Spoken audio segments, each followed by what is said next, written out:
At 9 minutes past 4 in the morning, Universal Time, on Friday the 19th of July, 2024, a single file was sent out to computers all over the world. It was 40 kilobytes, smaller than a photo on your phone, smaller than this thumbnail. 78 minutes later, the company that sent it hit undo. Too late. In those 78 minutes, 8.5 million computers had received the file, trusted it, and died. Airport departure boards went blue. Hospital systems went blue. Emergency call centers, banks, supermarkets, TV stations, blue. By sunrise, planes could not take off on 6 continents. One file, 40 kilobytes. The biggest IT outage in human history. That is not normal. And the story of how it happened is so much stranger than you think. Here's what that Friday looked like if you were a human being instead of a computer. 5,078 flights canceled in a single day. About 1 in every 20 flights on Earth. In Atlanta, Delta passengers slept on the floor for 4 days, while the airline hemorrhaged, by its own count, $500 million. In the UK, doctors' surgeries couldn't open patient records. In the US, hospitals postponed operations people had waited months for. In several states, 911, the number you call when everything else has already gone wrong, rang into nothing. Sky News went off the air. Supermarket checkouts in Australia simply stopped. And the total bill? Insurers put direct losses for the Fortune 500 alone at $5.4 billion. Global estimates run past $10 billion. All of it traced back to one company most people had never heard of, and one file that was on their machines for less than 90 minutes. So in this video, let me unravel 3 things. 1. How a 40 kilobyte file actually kills 8.5 million computers, because the mechanism is genuinely fascinating. 2. Why the most automated systems on the planet could only be fixed by humans physically walking from machine to machine, like it was 1985. And 3, my favorite part, why, for the CEO of CrowdStrike, this exact disaster was strangely, almost impossibly familiar. We'll get there. It's worth the wait. But first, you need to understand the arena this happened in. Because this isn't really a story about one bad update. It's a story about where we've quietly decided to put all of our eggs. Modern companies are terrified of hackers. Ransomware alone costs businesses billions every year. So they buy protection software.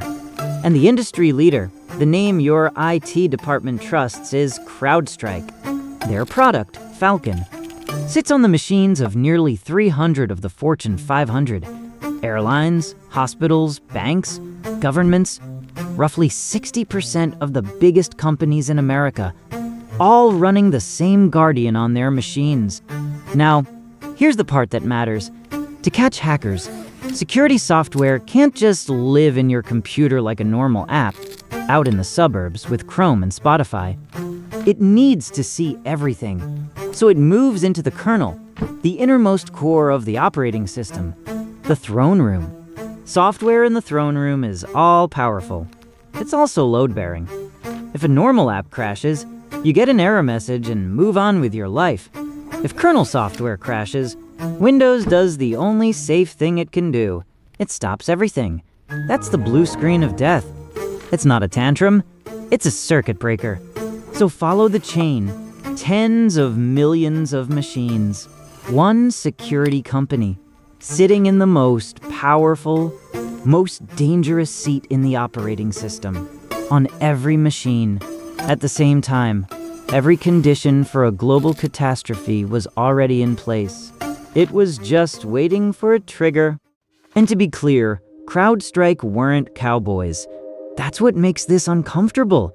Founded in 2011, they're the company that investigated the Sony Pictures hack, the DNC breach in 2016. They were, by reputation, the best in the business, a company worth over $80 billion. protecting more than 20,000 organizations. This is who you hired when you were serious about security. And because hackers move fast, CrowdStrike moves fast. Falcon gets its instructions updated constantly. Small configuration files, called channel files, pushed silently to every machine multiple times a day. No testing window for the customer. No "remind me tomorrow" button. Speed is the entire point. When a new attack appears, every machine on Earth learns to block it within hours, which is brilliant. Right up until the update itself is the attack. So, 4:09 a.m. UTC. CrowdStrike pushes channel file 291, a routine update teaching Falcon to spot a hacking technique involving something called named pipes. Inside Falcon's kernel driver, there's a piece of code waiting for these instructions, and that code expected each instruction to have 20 fields of data. Count them in, 20 slots, 20 values. Channel file 291 sent 21. That's it. That's the whole bug.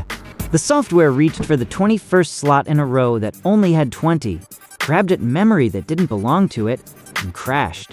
And because it crashed in the throne room, in the kernel, Windows pulled the circuit breaker.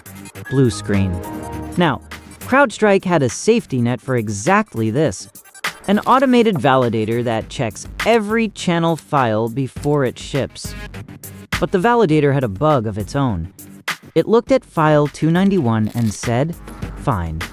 The guard fell asleep at precisely the moment it existed for. And here's the detail that turns a crash into a catastrophe. Falcon loads at boot before almost anything else. That's what makes it good security. So the machine boots, loads Falcon, reads the poisoned file, dies, reboots, loads Falcon, reads the file, dies. A perfect, unbreakable loop. The computer's immune system attacking the computer forever. At 4:09, that loop went out to the world. Australia was mid-afternoon. It hit first. Supermarkets, banks, airports, live TV. Then it rolled west, across Asia, into Europe's morning, and finally, into a waking America. By the time CrowdStrike pulled the file at 5:27, 8.5 million machines were already in the loop. The undo button worked perfectly. There was just nothing left to undo it on. Which brings us to phase 2. Because now, the world faces a very stupid, very profound problem. The fix was almost comically simple. Boot the machine into safe mode. Find channel file 291. Delete it. 10 keystrokes. Any IT technician could do it in 5 minutes. But, and I want you to sit with this, it could not be done remotely. A machine in a blue screen boot loop isn't on the network. It can't receive commands. It can't be reached by the beautiful remote management tools that modern IT is built on.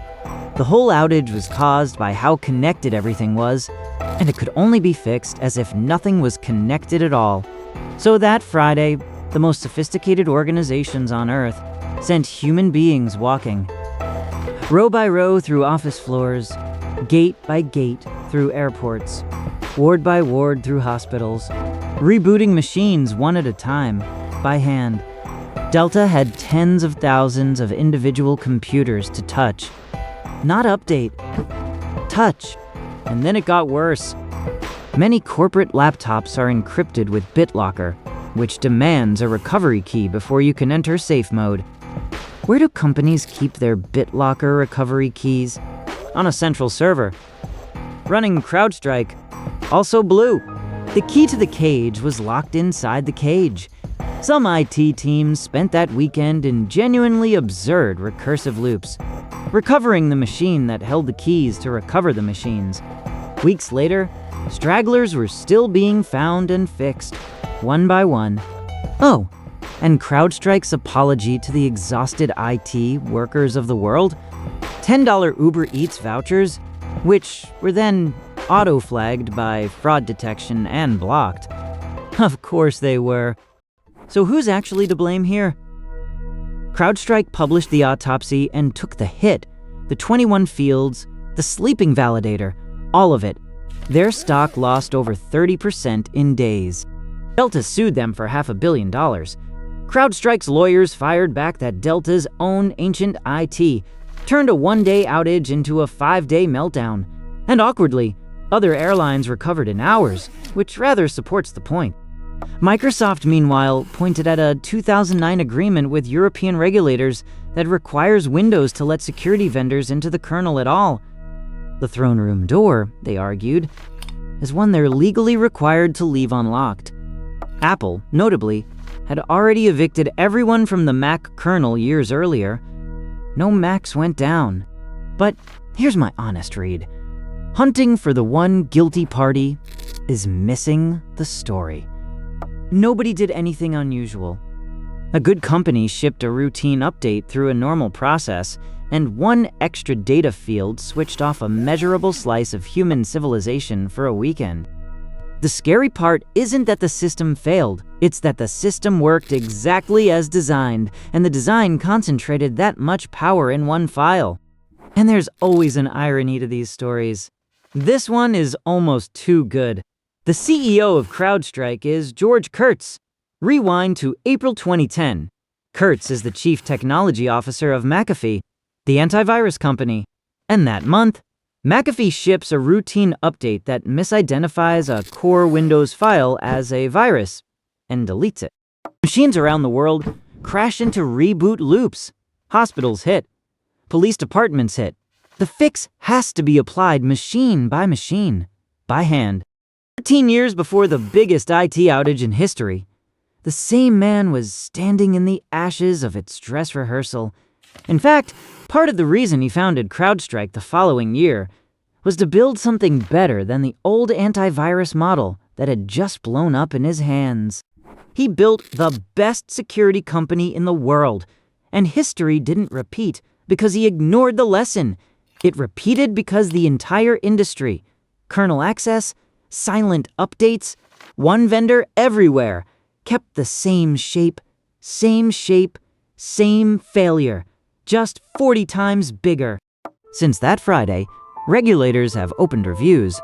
Microsoft is rethinking the kernel, and CrowdStrike now rolls updates out gradually, the boring fix that was always available. But the shape hasn't changed.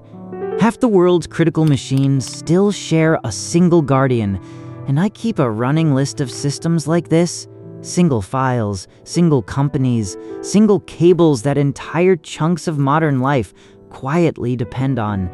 That list is what this channel is. The next one on it is lying on the ocean floor right now, about the width of a garden hose with a ship's anchor drifting toward it. If you work in IT and you lived through that Friday, tell me what it looked like from the inside. Comments or email. I read everything. Subscribe if you want the rest of the list.